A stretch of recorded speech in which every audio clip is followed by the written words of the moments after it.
Welcome back to A Fresh Story, the podcast where we have conversations about brave decisions to start over again. I'm Olivia. And I'm Jenny, and we're so glad you're here today.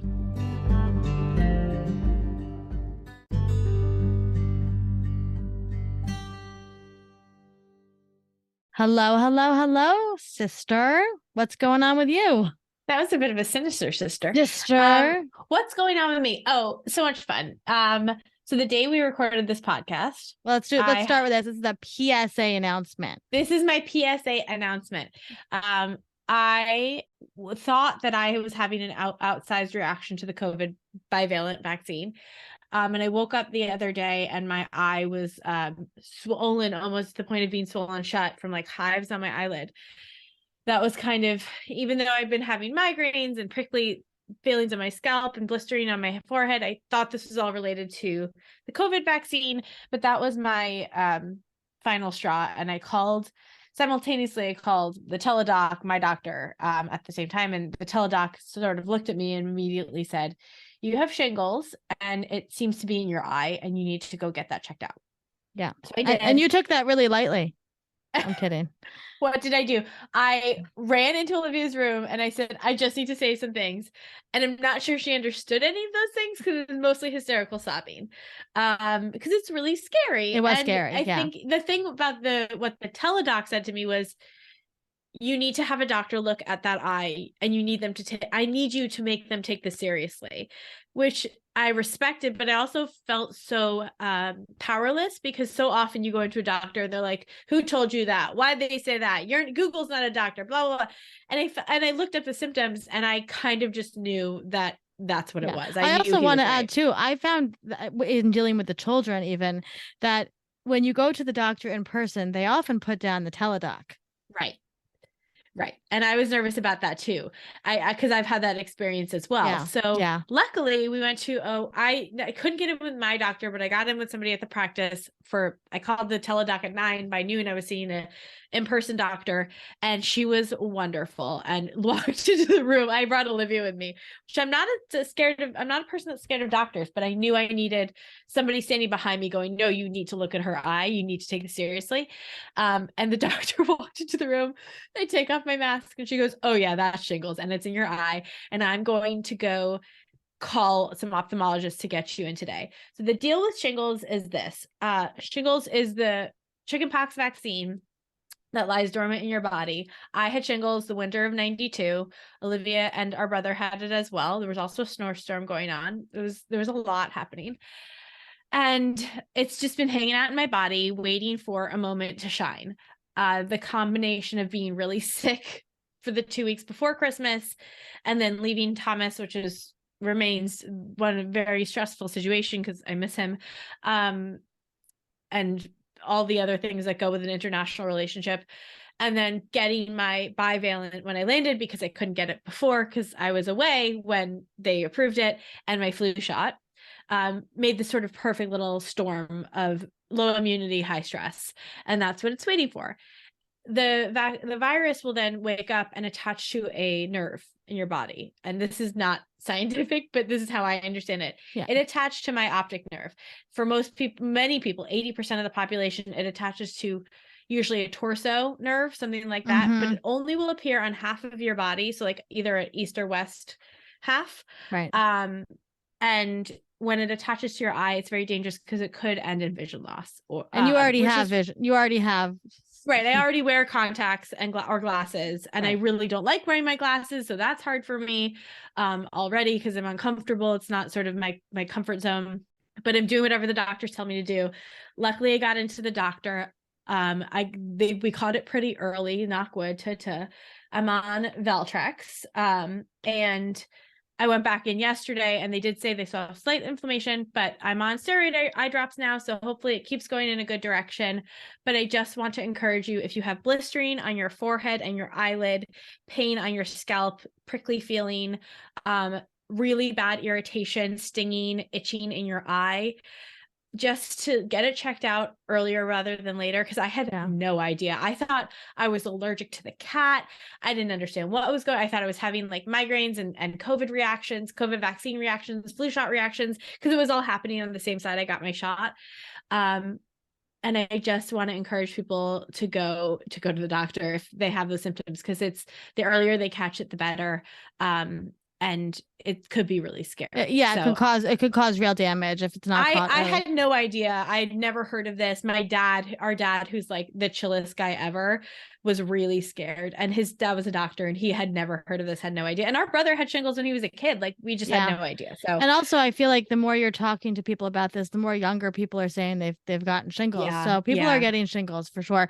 And it was scary because I think that like the multiple doctors that you saw didn't want to say what the outcome could be. And they were like, well, we just want to get you in. Well, there's a fear too. We were at the GP and she's like, here, take these numbers and call the doctor. And I sat in the doctor's office calling the ophthalmologist, and she said, and if they don't want to see you today, tell them that you have shingles in your eye because they need to know.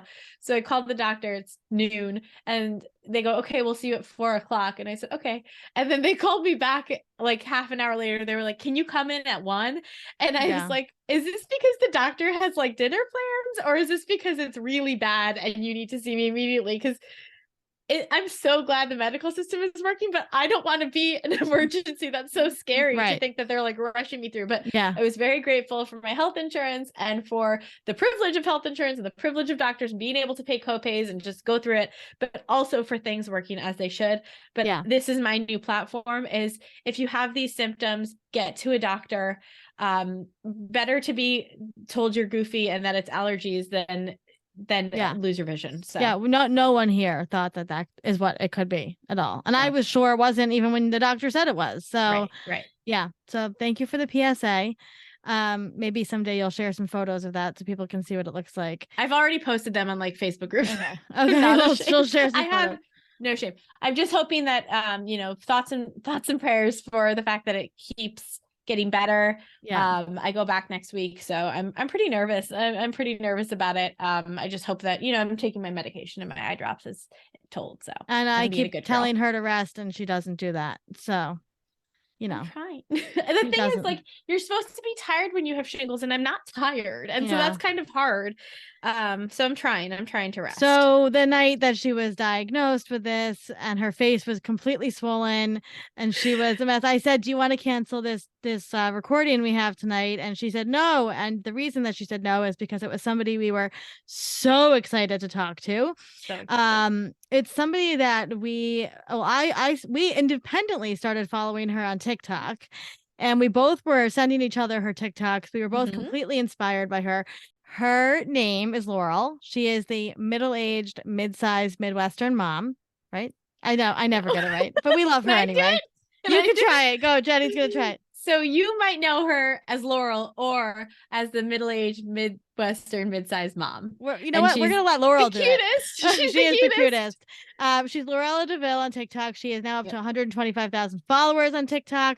She my math ain't mathin'. Laurel is an art therapist. She's a mom of 3. She's a twin mom. And she is one of the people that really like uses TikTok for such a beautiful thing. She literally we'll talk about in the episode, started from just her closet and putting clothes on and inspiring women to feel their best in their clothing. And she is so warm and welcoming. And we had the best time talking to her. We are forcing her to be our best friend. And definitely we'll put all her links in the show notes, but go follow her. And we talk about this in the episode, but she completely changed the way I see my body and I look at myself and the way that I shop for clothing.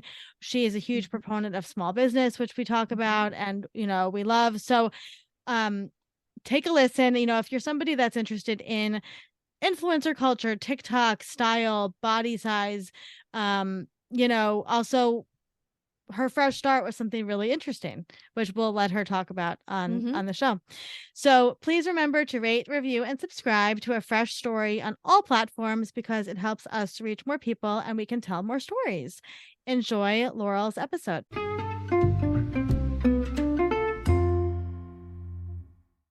Laurel is a Cleveland-based art therapist, scooter enthusiast, wife, mom of 3 boys, and style genius. But you may know her better as the middle-aged, mid-sized mom from the Midwest. Did I do that right? I hope so. As she is a TikTok icon, inspiring mid-sized fashion lovers every day on her account with her Let's Get Dressed videos. I've been following Laurel for a long time, since I've been on TikTok, and she has completely changed the way that I look at my body and that I get dressed. And when I'm in the mirror every day, I literally put on clothes and remember to pre-snap, as she always tells us to. So, Laurel, I am fangirling out right now. We have a lot of people that come on this podcast. We have a lot of celebrities that we talk to, and you are somebody I have been waiting for weeks to talk to. So I'm thrilled you're here. Thank you for taking time out of your busy mom life to talk to us. It is my pleasure. This is my podcast debut. So woo! We are excited. Breaking news, everybody. So, Laurel, why don't you tell us what your fresh start story is? Well, I think my fresh start happened over the course of probably a good year or two. It really started after I gave birth to identical twins.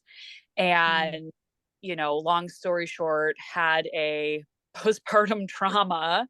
And literally, you have twins. I gained 100 pounds. I lost the weight very quickly and then had crippling anxiety. So I wasn't eating. And so I lost all that weight and then like a lot more weight, way below my starting point. And it was a true mindfuck because people praised me. Left, like it was constant.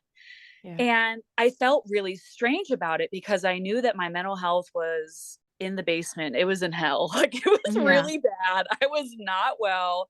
I'm breastfeeding twins. I'm taking care of a toddler. I'm not eating. And all people can focus on is how thin I am and how great I look. And so it really messed me up. And then, over the course of time, a few close family and friends intervened and were like, you need medication, you need therapy. And like, I'm a therapist. We're the worst. So I finally was starting to feel like myself again. And with that comes weight gain when you're eating normally. And I saw a creator sometime last year say, like, if you start eating a normal amount of food to satiate your hunger and you end up gaining weight, that's just the size you're supposed to be. And that really stuck with me. But all the attention I was getting from when I was smaller was also sticking with me as I was gaining 10 pounds, 15 pounds, 20 pounds. And I was really trying not to focus on it. But I couldn't help but think, oh, are they thinking like, what a fat ass? Or, like I just couldn't help but wonder that. And I finally got to a place where I was like, you know what, it doesn't matter because I'm present with my kids. I feel good. My mental health is in such a better place. This is the size I'm supposed to be. And then I made the decision to get a breast reduction, which I wanted for my entire adult life. Tried to have one in my 20s. Insurance denied it. This time I pulled out all the stops, used all the tricks, got insurance to cover it 100%. So that's amazing. It was amazing. It was a really rough experience for me, actually. I had complications, weird complications. I would still do it over again. But again, it was drastically changing my body and kind of having to get to know my body again. And, with pregnancy, it's like, it just, your body is constantly changing. Your skin is stretching, it's shrinking. And now I've taken 3 pounds off of my chest, and it like opened a door of, self-esteem for me that I've never experienced. Like I've never considered myself a super self-conscious person, but just to be able to have the freedom to like wear a button-down shirt and not have it pop open, simple things like that I've just never been able to do. And so really like embracing the change in my body, trying new things, that just kind of evolved to me starting these like let's get dressed videos, and the tagline came to me in a dream. I love like, that. I'm a size 14, I'm from Cleveland, my from Navy and Target, like, and the tagline came to me. I woke up the next day, I pulled an outfit together, and I just did it, and it kind of went viral, and like the rest is history. So that's really my fresh start origin story. I have questions because I am also a curvy lady with a larger than most people are comfortable with breast size. And I find like part of that experience, and I wonder how this was for you pre and post, is that like I can't wear button downs either. And so much of what I do, like, I think they say it on TikTok, like, is she trying to be sexy or is she just existing in her body? Yeah. And I wonder how that experience felt, like also going from the like intense compliments where you're at your bottom, but you're so thin and society loves that. And then this idea that, so often we talk about breasts like they're the best thing in the world, right? Like everybody wants the big boobs and this and that. And then you have them and everybody's like, cover up. That's too low cut. You're so sexy for this. You're so sexy for that. And it's like, well, what do you want from me then? Yeah. And I wonder what your experience with that was. I mean, that has really been my experience exactly. Other than I would add to that, like, I was self-conscious about them. And so my whole life I've been trying to hide them. Mm-hmm. That affected my, my posture. Like this, like sitting like this still is pretty comfortable. Sitting upright feels good to me now because there's less weight on me, but also, it doesn't feel like I'm pushing my breasts out. So I feel like I can have good posture without this notion of like, I'm pushing my G cups out into the world. Yeah. But you can't wear a top without 4 inches of cleavage. You're not really trying to show cleavage. It's there. And it's always sexualized. Yet I can't breastfeed in public. Like, it's just, it's crazy part of having breasts, I think. And it is. I've been pretty open about the breast reduction, and I got some, when you put stuff out on the internet, you know how it can go. It's like a mixed bag. People are like, why would you ever, like, I would die for breasts that size. And it's like, well, I have chronic headaches and neck pain, and I can't exercise or do cardio. And when I'm not wearing a bra, they're like literally at my waist. So what you see, I'm doing a lot of work underneath the clothes to make them look a certain way, and it's miserable. Yeah. So yeah, it's the whole experience has been kind of wild in that also I still am in a D cup. Like, I don't have small ones. Like, but now I kind of feel like, oh, this is what I was meant to have. And, it very much is a plastic surgery. Like, I'm not going to say that it's not, because there is a cosmetic component to it. But for me personally, it was physical and a game changer. There's that TikTok that's like, there's no one with a fresher glow up than like a woman that just got like half of her like breast cut off. Yes. And I can relate to that. 100%. Yeah. So in terms of like, your body went through so much over the last like 5-7 years, right? Mm-hmm. And how do you find that you can connect to your spiritual self, your physical self, your body going through all those physical changes? Because I too am somebody that had a lot of physical changes with having kids and binge eating and all sorts of things, right? And something that I struggled with and worked with a lot of body coaches on was I didn't even have any connection to my body whatsoever. Like, so how did you deal with that? Did you go to therapy? Did you, like, what were some of the methods and tools that you used? Because you come off as an incredibly confident person, and that must have taken some healing to do that. You gotta fake it so you make it. I like, there are definite, like, I still struggle with it. It's a daily thing for me. But I think, especially since I've been doing these TikToks, like, getting feedback from other women of my size or larger than me or smaller than me, who, I mean, I got probably like 500 cards for Christmas in my PO box from women all over the country. I mean, I was like reading them and crying. Yeah. Because I would never in a million years have guessed that this would have had like an impact on anyone other than myself. Like, I'm doing this for me and it's making me feel good and it's giving me body acceptance by like putting clothes on and putting myself out there and embracing the changes in my body and showing that like I have thick thighs and I've got like loose skin from the twins and just showing all of it.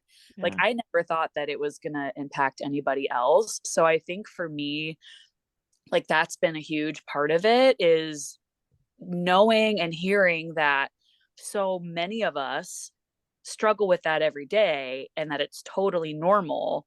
And that the more we're talking about it and showing it and normalizing it, the more it's like, oh, so like, I don't have to hide under these super baggy clothes and I can actually wear what I want. And oh, I'm in my 40s. I can wear those earrings. And it's like, yeah, you can actually do whatever the fuck you want.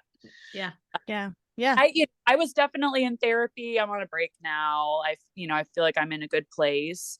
But yeah, I think it is a matter of connecting your body and your mind, not, for me, it's a fine line. Like, I wouldn't say that I've had disordered eating necessarily, but I've definitely gotten into cycles where it's like every calorie is counted. Yeah. If you bite it, you write it. The Weight Watchers. I don't know if I can. You did grow up in America in the 80s and the 90s. Like, yeah. We can't avoid it. Like, I grew up in an ingredients household, which my siblings and I just like had a light bulb moment a few weeks ago. And I was like, oh my God, we totally had an ingredients only household. Yeah. And so I think once we all moved out, we were like, I'm going to buy all the snacks because I can, and we have them, Yeah. We know. So yeah. And so I think like not restricting myself, but like eating intuitively, in that making sure that my diet is balanced. But if I want to have a handful of chips, like, I'm going to have them. I'm going to exercise to help with my blood pressure and my stress, not necessarily to like look a certain way. And so I think for me, mentally, really changing that focus has been a game changer, and knowing that like the scale doesn't really mean anything. And I just want to feel good in my skin and feel good in my body and like have that connection to the emotional piece too. So I feel like the culmination of all of those things has been what it is this year. I was just talking with a friend today about exactly this. We were talking about how she's divorced and I left an engagement, and how it was really hard for us to be intuitive with our own food when we were sort of so tuning into the intuition for another person. We were like passing our intuition off for our exes, food needs and things like that. And how we're at this place now where we're feeling really intuitive. And Olivia and I had this photo shoot scheduled for 3 weeks from now, but I have shingles. So I was like, can we push it a month? I can't. I don't want to think about this. So we pushed it. And I thought to myself, like, I know that I'll feel good in the dresses that I have scheduled for 3 weeks out in a month.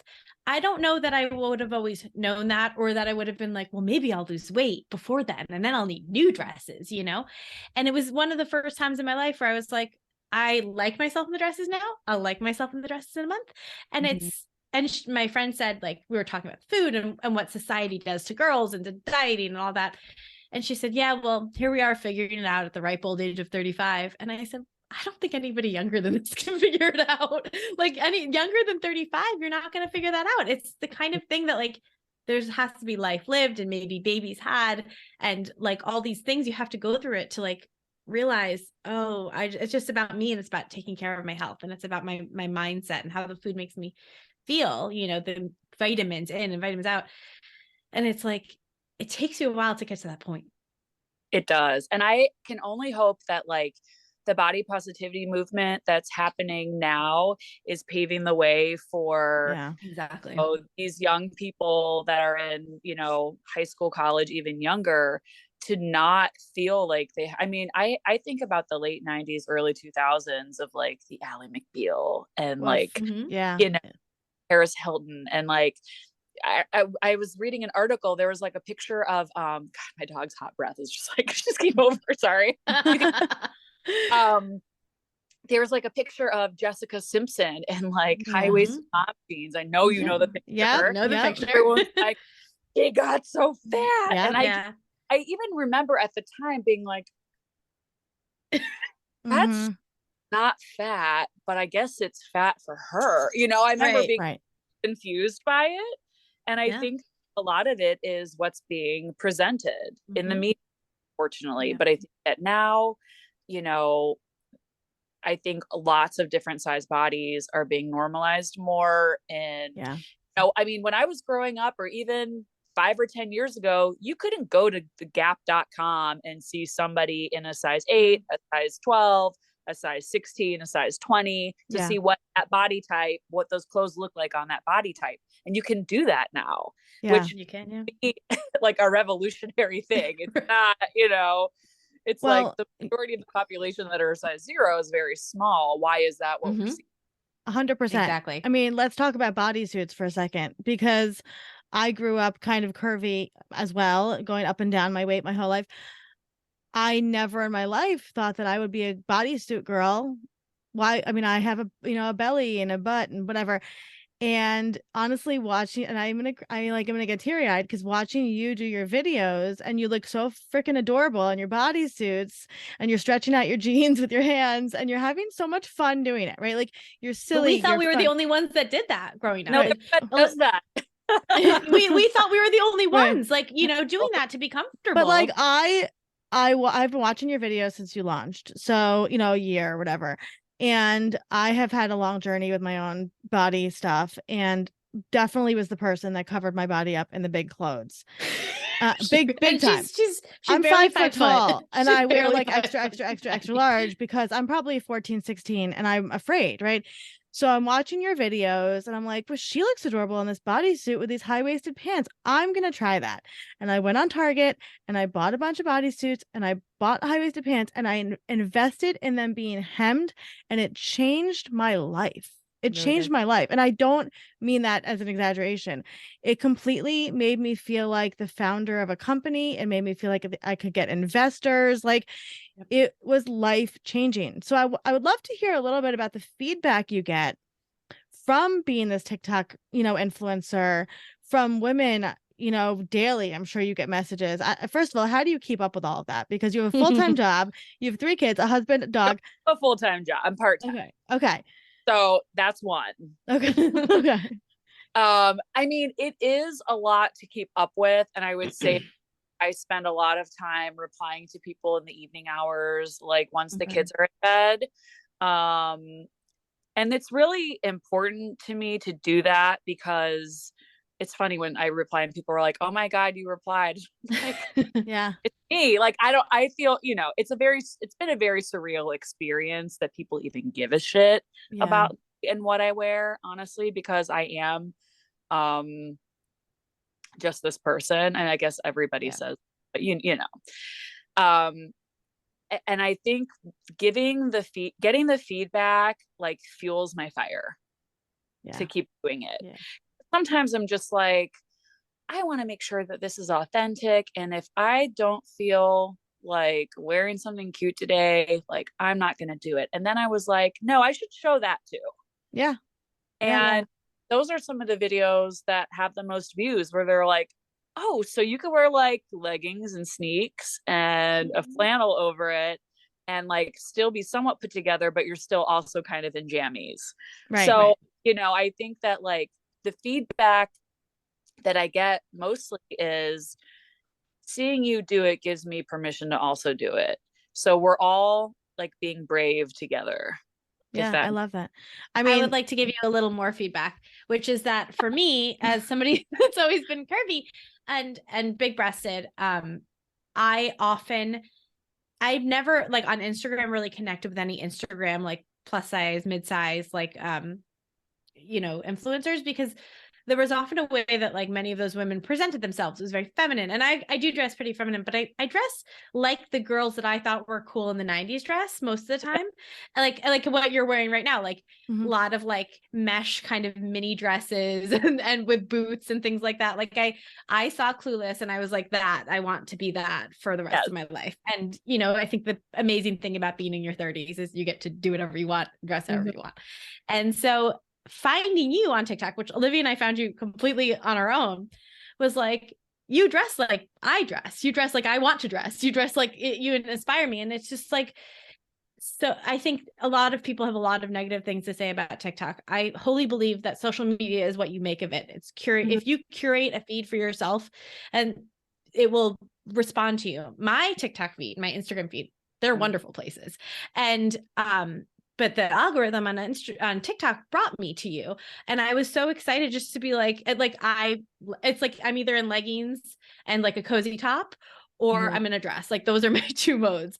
And so to see somebody that like has a similar body type to me, is like super confident, has the most amazing haircut, like, and dresses the way I like to dress, it's like kind of transformative. And I think we didn't have that 5 years ago.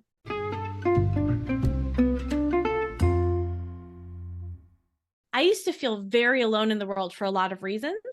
And one of them was my body. Olivia and I grew up on the North Shore of Long Island, and it's very Long Island.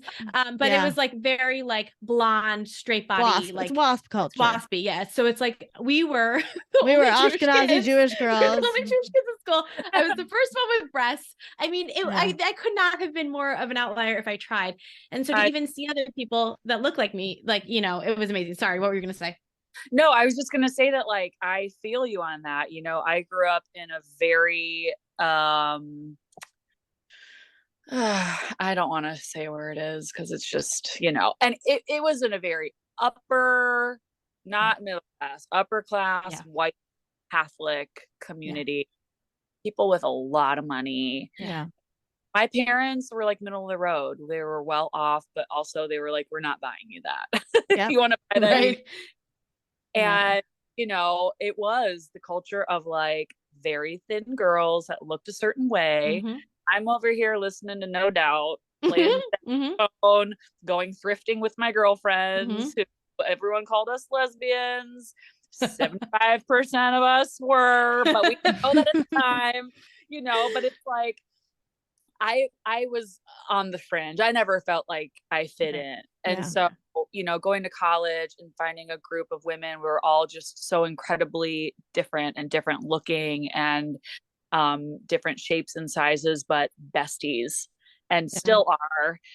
You know, I feel like that's it. Being in college with supportive people like that gave me permission to really start wearing what I wanted. And I kind of like always dressed this way, which is why it's funny for my friends that have known me for a really long time. They're like, well, you're just kind of doing your thing. Right.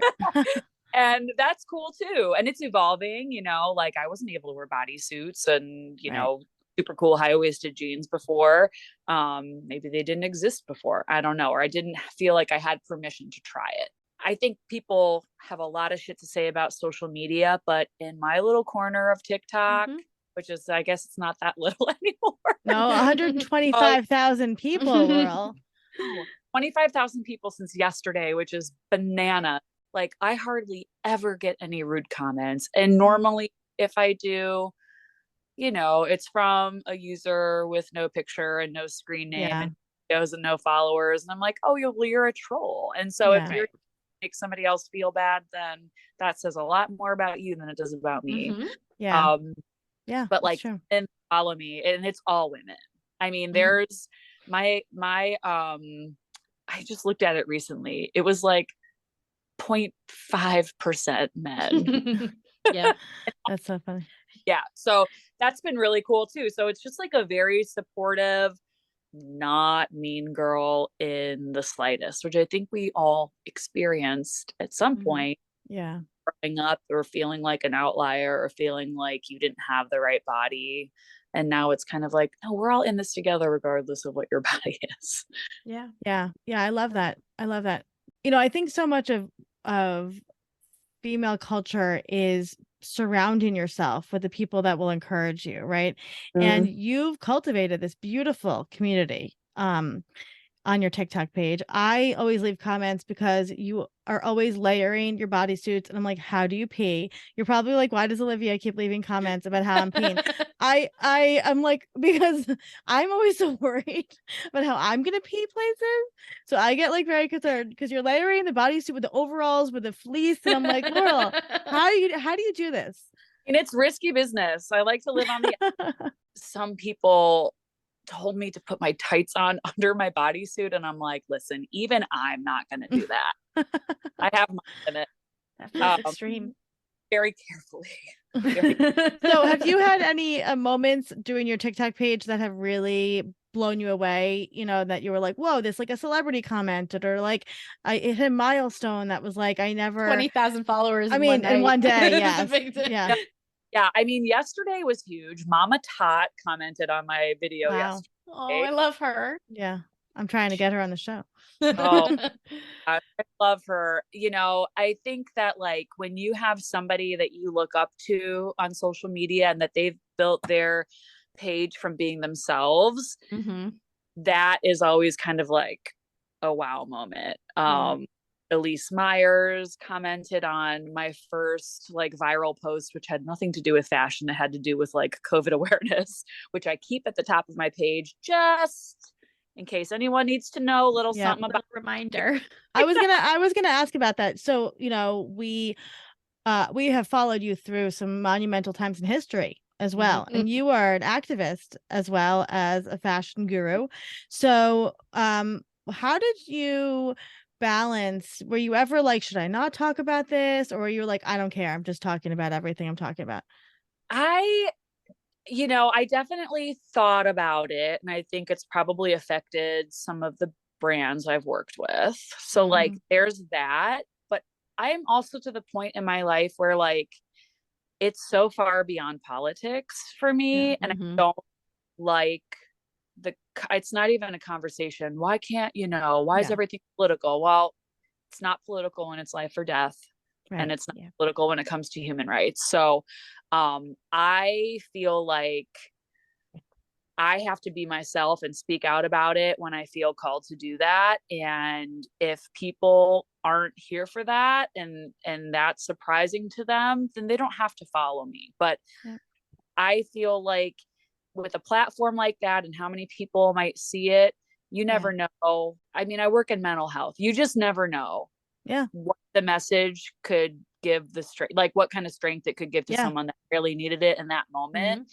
Yeah, we work with a lot of influencers, and I was going to say, we talked to Katie Crenshaw a few weeks ago. She was on the show, and, she said the same thing, right? She was like, this is who I am. This is what I believe in. And we talk a lot, our backgrounds in social media.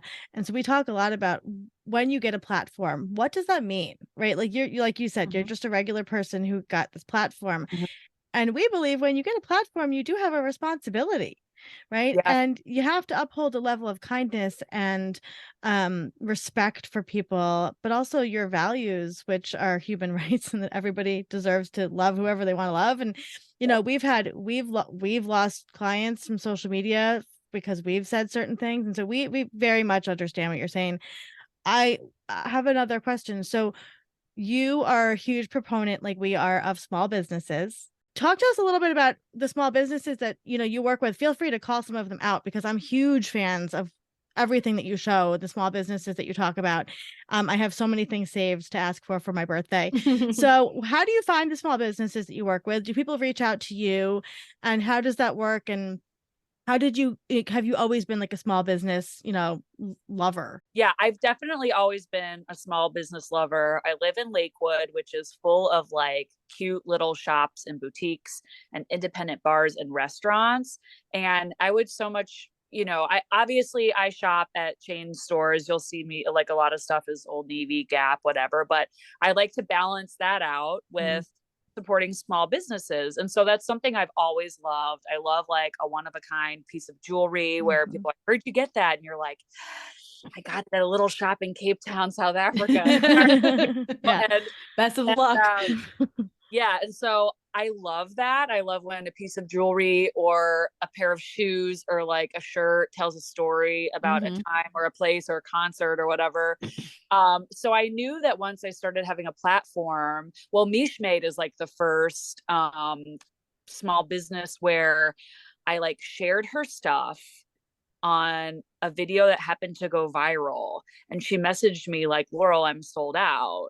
Like I've never had before. And you guys should probably interview her actually. She's amazing. She's amazing. And she's an entrepreneur where she was like, actually the earrings that I wore, she said, I had this idea for these earrings and I made them and I thought they were so beautiful and they just like sat in my shop online and nobody bought them. And I found her randomly. She showed up on my FYP from like Mom Talk, I think. She was like, I'm going to eat this hot sandwich because my kids are with a sitter and I have a million things to do. I'm just going to sit here and like have my moment. And I was like, follow. And I didn't even know she was a maker until I started seeing some more of her stuff once I followed her. So I went to her website and I was like, oh my God, these are so beautiful. And they were the pair that she was like waiting for someone to buy. And they were like the first pair that went wild. And they were the ones that like she had initially believed in that just nobody saw. And like one of the videos I posted, a shit ton of people saw. And so it's like changed the trajectory of how she has to do business now, which is she used to do made to order, which means someone says, I want a pair of those. And she's like, okay. And she makes them and ships them out, and she couldn't keep up with it anymore. And I am by no means taking credit for any of that because I think that her work speaks for itself. I mean, it's stunning. It's gorgeous. Sometimes it just needs exposure. Well, that's what I was going to say. And that's the beauty of having a platform, right? Is you get the opportunity to raise people up with you, right? And we believe that too. At Fresh Starts, we're all about rising tide and lifts everything. So I love Mishmade. I'm an earrings girly, so I'm obsessed with. I can't wait to get all these things. So I know there's a couple other shops too, like Shop Holly Girl that you love talking about.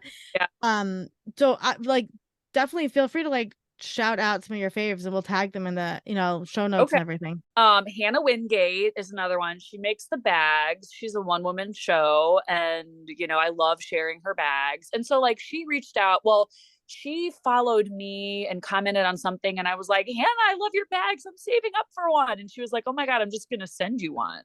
And we were like private messaging. I was like, don't send me one. I want to buy one. And she said, you're going to wear my bag and that's going to be exposure and it's going to be worth more than you buying it. So like, so it's kind of been like almost like people send me stuff. Sometimes I buy stuff. Like it just depends. Sometimes someone will message me and say, you need to check out the shop, and I will, and I love it.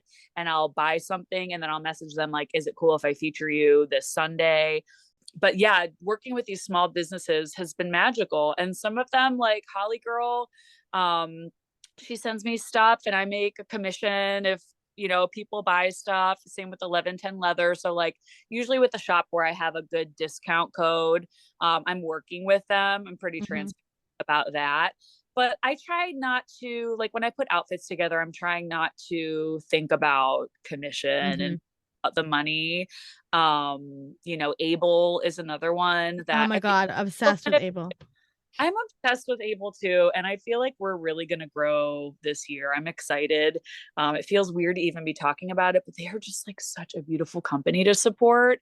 And I think the sticker shock sometimes of the prices can be like, that's a lot for a bag. And I love a bargain, but the way that they always have sales and you can stack their codes, you can use my code on something that's already heavily on sale. Like they make it very affordable and accessible, and having clothes that have a lifetime guarantee or a size exchange if you gain weight or you lose weight, they are transparent about how they pay people and they get women out of bad situations nationally. Like it feels really awesome to be working with a company like that and to share like what they have to offer.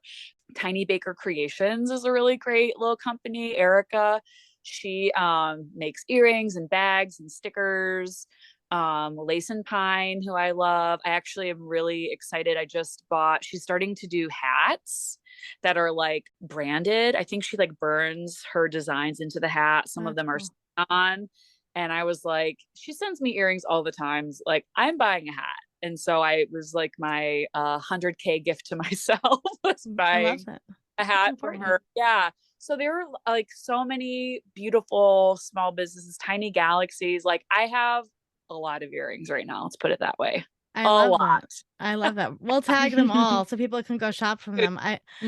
I love that. So, speaking of fresh starts, do you have any advice for somebody that will be going down a fresh start journey and needs a little words of wisdom? You know, nothing is linear. Healing is not linear, however you want to look at it. So we go through an ebb and flow every day. Nothing is going to be just streamlined. And so if you are more prepared to know that like there's going to be highs and lows and things that are really hard about this and things that feel really good, but you're going to power through and you're going to stay authentic to yourself, you know, the proof is in the pudding. That's kind of how I feel about it. I love that. Perfect. I love that. I love your energy. And I hope that you know that. Like, I hope that you really take in the impact you're having on people, because you really are changing people's lives. And like, I say that with full, like, I hope that you like really know that, because there are a lot of us who grew up in the early 2000s that really never thought that we would be able to like feel good in our bodies and feel sexy and strong and find clothes that we felt kick ass in. And, you know, your combination of the divine feminine with being badass is really powerful. And I think I see you doing such big things. Like, I really think that this is like the beginning for you. And I am so excited to just like connect with you and to watch your journey. And you clearly are such a good person.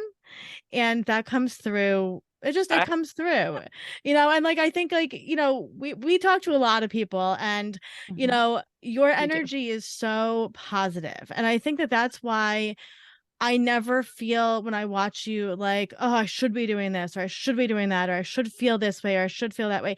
It's always so like a big sister, right? Like inspiring. I don't have a big sister. I am the big sister. And so it's like, you know, I just feel really blessed that you took the chance and put yourself out there, because it is really scary to put yourself out there on a big platform. And we really believe we're all vibes. We're vibes people. And so, you know, we believe that when you lean into your joy and you follow what you should be doing and you're in alignment, you're going to do really big things in this world. And you are clearly doing that. And I just love your dedication to small businesses and women-owned businesses and people of color and all these things, and using your voice for good. So keep up all of the amazing work you're doing, because Thank you so much for you're just getting started. You're just getting started. Like, truly, like, this is it. Like, your rocket ship is at 41, you know, think about that too. I think that it's like, you know, it's unrealistic expectations that we're supposed to have it all figured out when we're 8. And so we talked to our therapist today on the podcast. Like, we did another episode earlier today. Oh, cool. And we had a whole conversation. Yeah, we have the same therapist. We're not why the other one's in therapy. Yeah.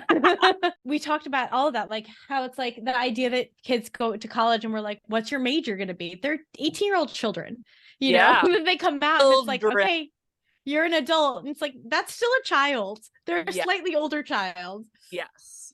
And I feel really lucky that, honestly, the best part about this whole thing is connecting me to other like-minded women who are like doing their thing. I mean, you know, you see some of these other women, like, Babies of Steel. I love her. Heather Rex is another one who I'm like friends in real life with now. Yeah. I'm like, can we all just have a retreat? Like, let's all just go somewhere and like see what it be like. Because, you know, the connection through social media, like, it's legit. It really is. It's not fake. I've made actual friends through this app.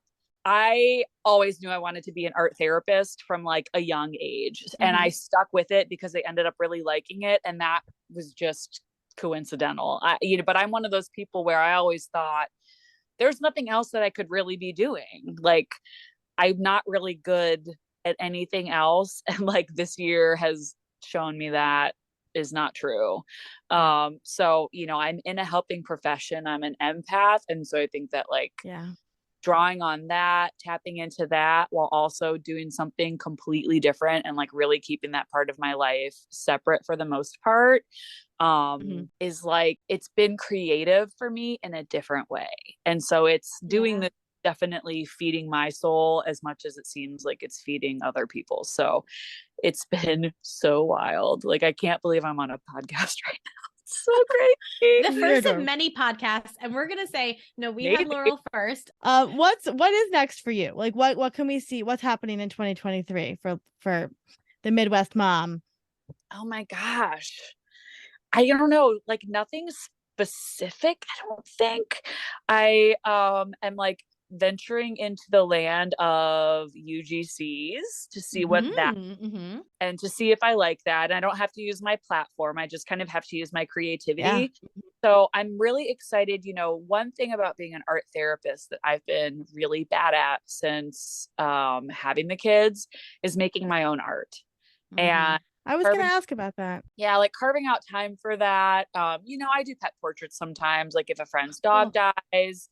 But you know, people are like, do you have an Etsy shop? And I'm like, listen, I can't do pictures of dead dogs all day. Like, I just can't do it. I have to, you know, I'm in a creative profession. I'm doing these videos, but I know that there's more. And so I feel like, you know, kind of venturing into that world to see how I like it and to see if, you know, that is feeding the creative piece that I'm looking for.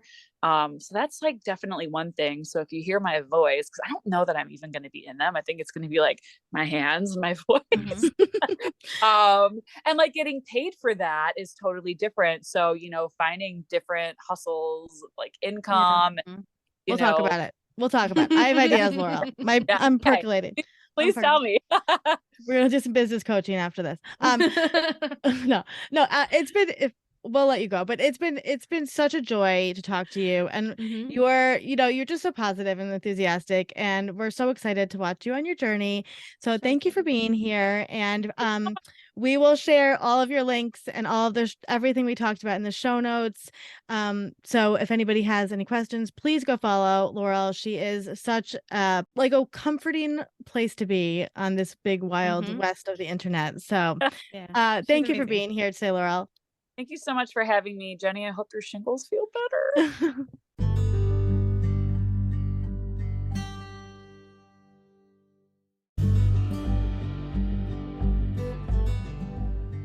Thank you for listening to today's story. We're always here, and we're proud of you. Until next time, brave one. A Fresh Story is brought to you by Fresh Starts Registry, the first and only platform for everything you need to start again. You can read the show notes and learn more about today's episode at freshstartsregistry.com/podcast.